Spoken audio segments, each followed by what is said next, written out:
ओम नमो भगवते वासुदेवाय। आप सभी का आपके अपने YouTube चैनल RBSYT 89 पर हार्दिक स्वागत है। सावन महीने के शुक्ल पक्ष की पुत्रदा एकादशी है। आप सभी को पुत्रदा एकादशी की ढेरों शुभकामनाएं। इस शुभ अवसर पर आज आप सुनेंगे पुत्रदा एकादशी की कथा। धर्मराज युधिष्ठिर ने एक दिन भगवान श्री कृष्ण से कहा, हे प्रभु, ये कल्याणकारी और महापुण्यदायक कथाएं सुनकर मेरे आनंद की सीमा नहीं रही। इन एकादशियों के प्रति मेरी जिज्ञासा बढ़ती ही जा रही है। हे मधुसूदन, अब आप मुझे श्रावण मास के शुक्ल पक्ष की एकादशी की कथा सुनाने की कृपा करें। इस एकादशी का क्या नाम है? इसके व्रत का क्या विधान है? इस दिन किस देवता की पूजा की जाती है और इस व्रत को रखने से कौन कौन से फल प्राप्त होते हैं?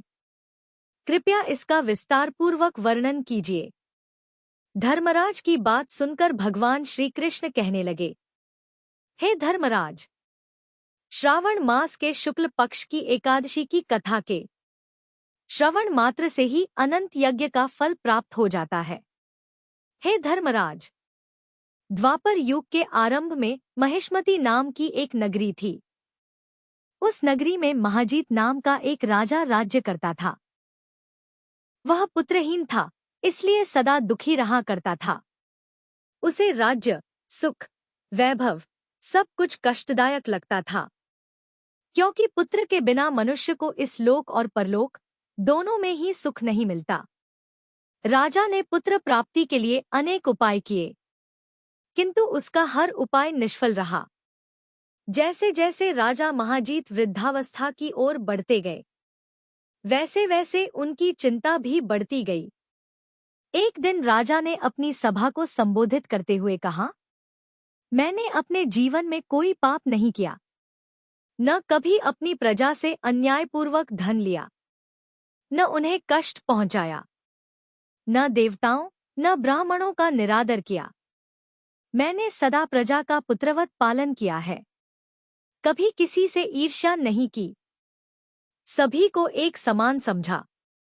मेरे राज्य में कोई ऐसा कानून भी नहीं है जो प्रजा में अनावश्यक भय उत्पन्न करे। फिर भी आज मैं अत्यंत दुखी हूं।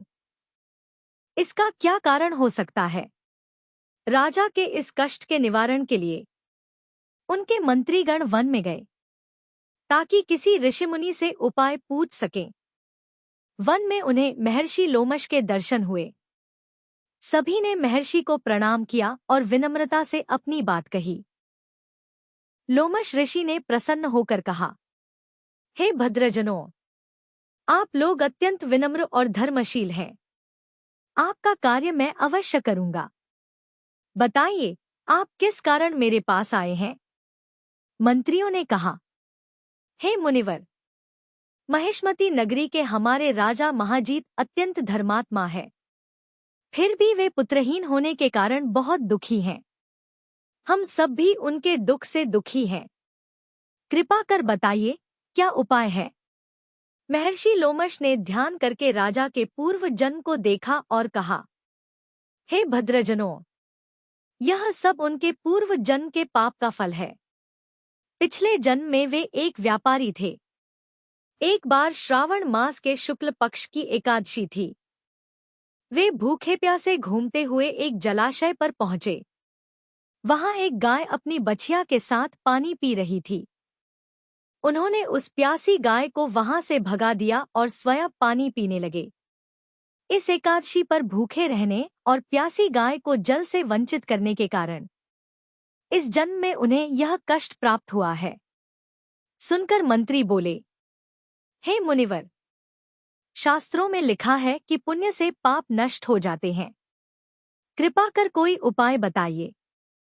महर्षि लोमश ने कहा, यदि तुम सभी लोग श्रावण शुक्ल एकादशी का विधिपूर्वक व्रत करो, रात्रि जागरण करो और उस व्रत का पुण्य फल अपने राजा को दान कर दो, तो वे अवश्य पुत्र प्राप्त करेंगे। सभी मंत्रीगणों ने ऋषि को धन्यवाद दिया और लौटकर व्रत किया और द्वादशी को उसका फल राजा को अर्पण कर दिया। उस पुण्य प्रभाव से रानी ने गर्भधारण किया और समय पर एक पुत्र को जन्म दिया। इसीलिए इस एकादशी का नाम पड़ा पुत्रदा एकादशी। इस व्रत को रखने से सभी पाप नष्ट होते हैं। इस लोक में सुख और परलोक में स्वर्ग की प्राप्ति होती है। इस कथा से हमें यह सीख मिलती है कि मनुष्य को पाप कर्म से सदा डरना चाहिए। अनजाने में हुए पाप भी जन्म जन्मांतर तक पीछा करते हैं। यदि भूल से कोई पाप हो भी जाए तो एकादशी का व्रत कर भगवान विष्णु की पूजा करके उसका प्रायश्चित अवश्य करना चाहिए। उम्मीद है यह वीडियो आपको पसंद आया होगा। अगर अच्छी लगी हो तो कृपया वीडियो को लाइक करें, शेयर करें और चैनल को सब्सक्राइब करना ना भूलें।